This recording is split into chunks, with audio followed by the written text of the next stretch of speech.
Dewa Medis Terkuat. Bab 395. Kekuatan serangan Xiao Chen secara langsung berdampak dan menghancurkan semua formasi sebelum meledak langsung ke semua tetua. Tidak. Setelah semua orang berteriak ketakutan, mereka terlempar. Seluruh aula istana Dongyue hancur. Para tetua itu tewas atau terluka, dan mereka sangat ketakutan. Bahkan kepala sekolah istana Dongyue bersembunyi di sudut dan berteriak keras. Cepat, pergi dan minta leluhur untuk keluar. Xiao Chen berdiri dengan gagah di aula utama istana abadi Dongyue, membiarkan atap aula itu runtuh.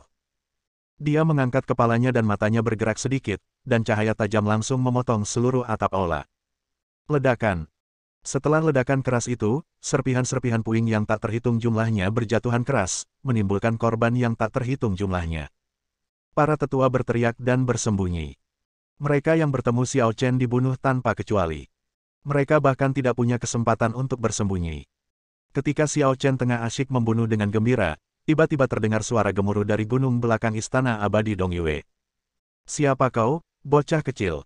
Beraninya kau bertindak begitu lancang di istana Dongyue-ku? Apa kau benar-benar berpikir tidak ada seorang pun di istana Dongyue-ku? Ketika gemuruh itu terdengar, seluruh langit dan bumi seketika berguncang. Awan yang mengalir semakin cepat dan angin kencang terus berlanjut. Seluruh istana abadi Dongyue dipenuhi kegembiraan dan sangat bersemangat. Leluhur itu telah keluar. Leluhur itu telah keluar dari gunung. Hahaha. Siapa yang bisa menandingi leluhur saat dia muncul? Istana abadi Dongyue-ku terselamatkan. Leluhur tua, keluarlah.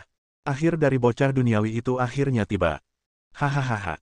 Orang-orang menari dan bersorak kegirangan, bahkan kepala Dongyue pun terlihat sangat bersemangat. Ada kilatan kebencian di matanya. Xiao Chen kecil, aku, Patriark Dongyue, telah datang kepadamu. Kali ini, mari kita lihat apakah kamu bisa bertahan atau tidak.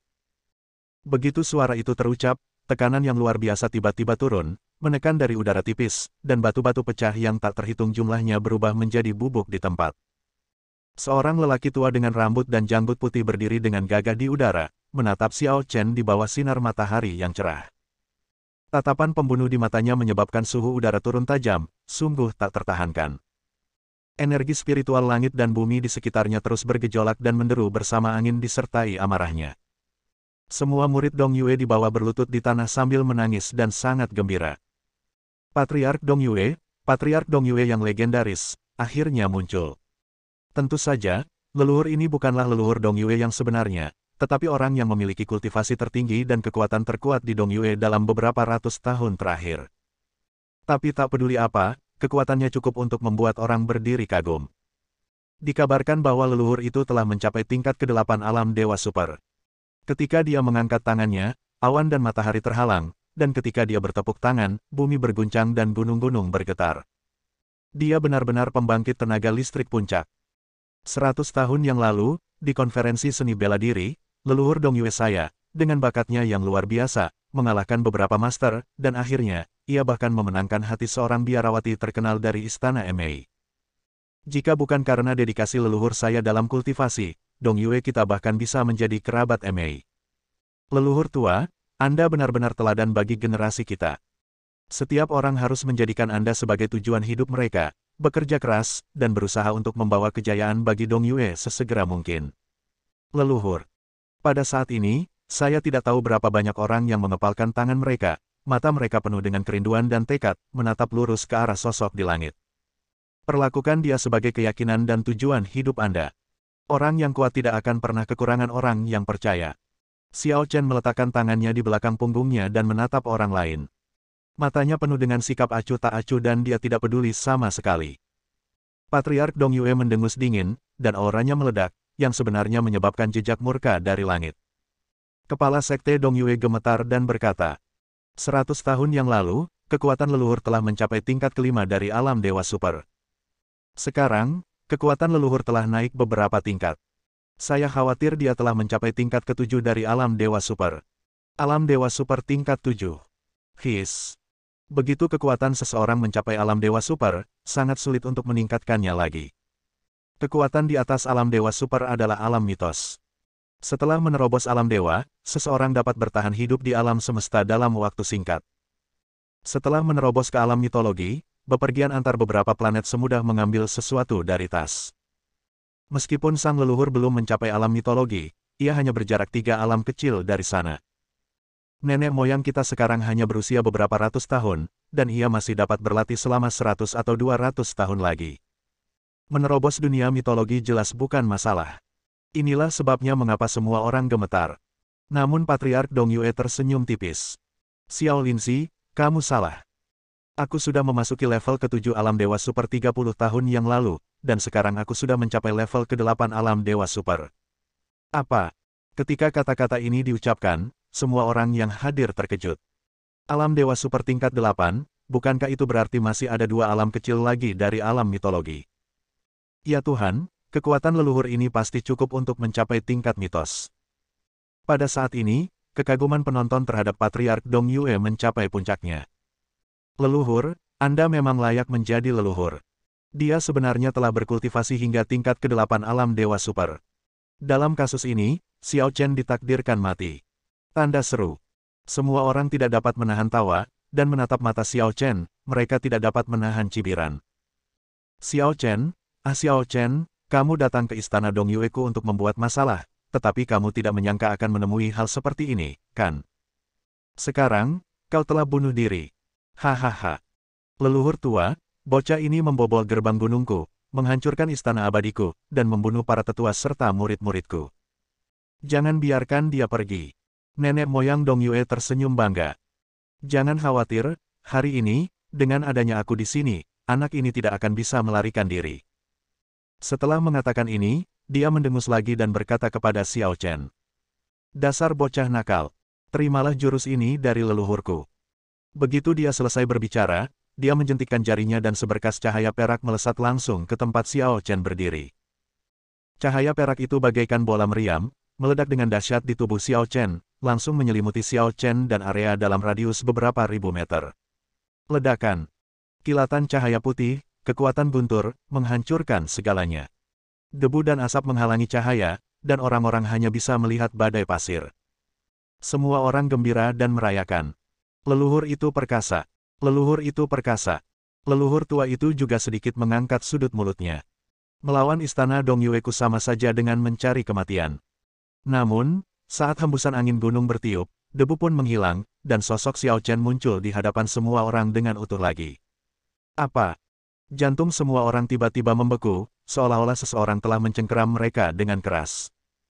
Xiao Chen mampu menahan serangan leluhur tanpa menderita cedera sedikitpun. Ini, lelucon macam apa ini? Leluhur tua itu menyipitkan matanya sedikit, mengangguk dengan sedikit tanda penghargaan. Aku meremehkanmu, bocah. Aku tidak menyangka bahwa kau, meskipun masih muda, bisa memiliki tingkat kultivasi yang begitu tinggi. Tiba-tiba aku berubah pikiran.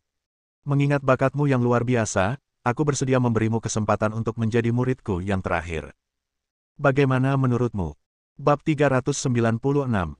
Setelah mendengar kata-kata leluhur itu, banyak orang yang hadir langsung ketakutan. Apa yang sedang terjadi? Leluhur benar-benar ingin menerima Xiao Chen sebagai muridnya. Bergantung pada, kalau begitu, bagaimana kita bisa bermain? Bukankah mereka akan ditekan oleh Xiao Chen di masa depan? Pemimpin Sekte Dong Yue dan yang lainnya segera berbicara dengan cemas. Grandmaster, kau harus berpikir dengan hati-hati. Bocah ini baru saja membunuh begitu banyak murid kita. Bagaimana kau bisa menerimanya sebagai muridmu? Para tetua lainnya pun turut bersuara. Benar sekali, leluhur. Tidak. Kau tidak bisa menerimanya sebagai muridmu. Begitu kata-kata itu diucapkan, mereka segera mendapat teguran marah dari sang leluhur. Diam. Dasar bajingan. Jangan kira aku tidak tahu apa yang kalian pikirkan. Meskipun anak ini nakal, bakatnya tidak perlu diragukan lagi. Dia telah mencapai kekuatan dan statusnya saat ini di usia yang begitu muda. Siapa yang bisa menandinginya? Jika ada di antara kalian yang bisa menyamai bakatnya, aku akan menarik kembali apa yang kukatakan tadi. Begitu kata-kata itu diucapkan, semua orang tersipu. Bagaimana ini bisa dibandingkan? Mereka sekarang semua dipukuli oleh Ling Xiao dan bahkan tidak bisa mengangkat kepala. Belum lagi saat dia seumuran dengan Xiao Chen. Melihat tidak ada seorang pun yang berbicara, Patriark Dong Yue mendengus dingin lagi. Sekelompok orang yang tidak berguna. Jika seorang jenius seperti itu direkrut ke Istana Abadi Dongyueku, itu hanya akan baik untuk Istana Abadi Dongyueku, tidak buruk. Semua orang menjadi sangat marah hingga gigi mereka gatal. Mereka menatap Xiao Chen dengan gigi terkatup. Sialan. Bukankah orang ini terlalu beruntung? Benar sekali, aku benar-benar bisa mendapatkan dukungan dari leluhur Dongyueku. Membandingkan diri sendiri dengan orang lain sungguh membuat frustrasi.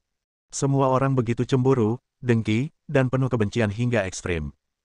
Namun, pada saat ini, Xiao Chen mendengus pelan. Tidak perlu iri. Dia ingin menerimaku sebagai muridnya, tapi aku belum memenuhi syarat. Begitu kata-kata itu keluar, suasana tiba-tiba menjadi sunyi. Nenek moyang Dongyue ingin menerima seseorang sebagai muridnya, tetapi dia ditolak. Ini sungguh tamparan keras bagi orang tua ini. Pada saat ini, selain kaget dan marah, semua orang juga dipenuhi kegembiraan. Awalnya, mereka ingin leluhur itu membunuh Xiao Chen. Ternyata sang leluhur benar-benar menyukai anak ini dan ingin mengangkatnya sebagai muridnya. Semua orang mengira tidak ada cara untuk membalas dendam pada Xiao Chen dalam hidup ini. Tapi sekarang dia mencari kematian dan menyinggung leluhur. Kalau begitu, hehehe. Kalau begitu, Anda tidak bisa menyalahkan mereka. Benar saja, pada saat berikutnya, wajah Patriark Dongyue berubah suram, dan aura menakutkan perlahan mulai menekan ke arah Xiao Chen. Apa yang baru saja kau katakan, dasar bajingan kecil? Katakan lagi padaku. Xiao Chen melirik dengan dingin. Apa salahnya mengatakannya lagi? Anjing tua, dengarkan baik-baik. Aku di sini hari ini untuk menghancurkan istana Dongyuemu. Kau bahkan kurang memenuhi syarat untuk menjadi tuanku. Patriark Dongyue mulai gemetar karena marah. Dia mengepalkan tangannya erat-erat, kuku-kukunya menancap di daging telapak tangannya, darah mengalir keluar, matanya merah, dan giginya terkatup. Xiao Chen, kau sangat baik. Aku punya niat baik. Aku kasihan padamu karena kau masih muda dan bodoh, jadi aku tidak ingin berdebat denganmu. Tapi kau sangat tidak tahu terima kasih. Bagus, bagus. Kalau begitu, hari ini, aku akan memastikan kau mati tanpa tempat pemakaman. Xiao Chen membuka tangannya di belakang punggungnya. Bagus sekali. Aku juga akan menggunakan kepala anjing tuamu sebagai alat untuk menunjukkan kepada si idiot dari Dongyue ini betapa hebatnya aku. Orang sombong. Aku baru saja menggunakan 50% kekuatanku. Jangan harap kau bisa mengalahkanku. Selanjutnya, aku akan membiarkanmu merasakan betapa kuatnya tingkat ke-8 alam Dewa Super. Bising. Xiao Chen melangkah maju dan menebas dengan pedangnya. Cahaya pedang itu langsung menyebar sejauh 1.000.000 kaki, dan cahayanya menutupi sinar matahari di seluruh langit. Kekuatan yang amat dahsyat itu membuat pupil mata Patriark Dongyue tiba-tiba mengecil, dia sangat terkejut dan putus asa. Gerakan instan yang sangat dahsyat. Apakah kau makhluk mistis? Tidak. Bahkan makhluk mistis pun tidak bisa melakukan ini. Siapa kau? Siapa kau? Siapa kau? Di neraka, seseorang akan memberitahumu. Begitu dia selesai berbicara, Xiao Chen menebas dengan pedangnya. Pedang itu menyambar bagai kilat dan tiba dalam sekejap. Sebelum lelaki tua Dongyue sempat bereaksi, kepalanya terbelah dua.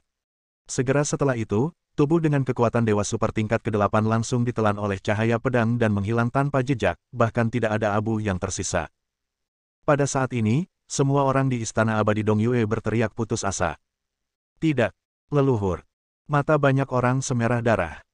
Itulah leluhur Istana Abadi Dongyue mereka, dan guru bagi hampir semua orang dalam beberapa ratus tahun terakhir. Sekarang, dia benar-benar dibunuh oleh Xiao Chen. Siapakah yang dapat menahan amarah semacam ini? Xiao Chen, aku akan membunuhmu. Xiao Chen, aku, Istana Abadi Dongyue, akan melawanmu sampai mati. Banyak orang menjadi sedih dan marah, tetapi saat ini, Xiao Chen tidak kenal ampun. Dia mendengus dingin, melompat ke udara, dan menebas dengan pedang lagi. Kalau begitu, mari kita coba. Dengan pedang ini, langit dan bumi berubah warna, dan matahari dan bulan kehilangan cahayanya. Cahaya pedang itu jatuh lurus ke bawah dan mendarat di tanah. Dalam sekejap, seluruh bumi terbelah dua, menyebar dari puncak gunung hingga ke dasar gunung. Kekuatan yang kejam menghancurkan segalanya dengan kekuatan yang luar biasa. Ledakan-ledakan-ledakan. Getaran hebatnya bahkan membuat seluruh dunia kecil tidak mampu menahan kekuatan dahsyatnya. Bumi meratap dan orang-orang berteriak, seolah-olah akhir dunia telah tiba. Gunung Dongyue yang tingginya 1000 kaki sebenarnya terbelah menjadi dua bagian oleh Xiao Chen. Murid-murid Istana Abadi Dongyue yang tak terhitung jumlahnya berubah menjadi abu dalam asap mesiu. Sebelum asap mesiu memenuhi udara, Xiao Chen sudah berbalik dan pergi. Dia tidak perlu lagi mengelola sisa-sisa yang tersisa. Sekalipun pihak lain itu bodoh, dia akan sangat takut saat ini sehingga dia tidak akan berani menimbulkan masalah lagi padanya. Ketika gunung berangsur-angsur stabil dan bumi berhenti bergemuruh, murid-murid Istana Abadi Dongyue yang tersisa dan beberapa tetua yang tersisa menggali sang guru dari tumpukan puing dan batu. Guru, guru, kau baik-baik saja. Bangun. Guru Dongyue membuka matanya dan menatap pemandangan di depannya dengan sedih. Di mana orang-orangnya? Seorang tetua tak dapat menahan diri untuk berkata dengan sedih. Mati. Mati semua. Bahkan Gunung Dongyue terbelah dua olehnya. Orang ini tidak memberi kita kesempatan untuk bertahan hidup. Engah. Pemimpin Sekte Dongyue kembali memuntahkan darah, dan raut wajahnya menjadi semakin pucat, membuat semua orang ketakutan. Tuan, harap tenang, mohon jangan biarkan sesuatu terjadi padamu. Kepala sekolah tampak putus asa. Sampaikan perintahku, Istana Abadi Dongyue, mulai sekarang, siapapun yang berani memprovokasi Xiao Chen akan dikeluarkan dari sekte dan ke-9 klan akan terlibat. Bersambung.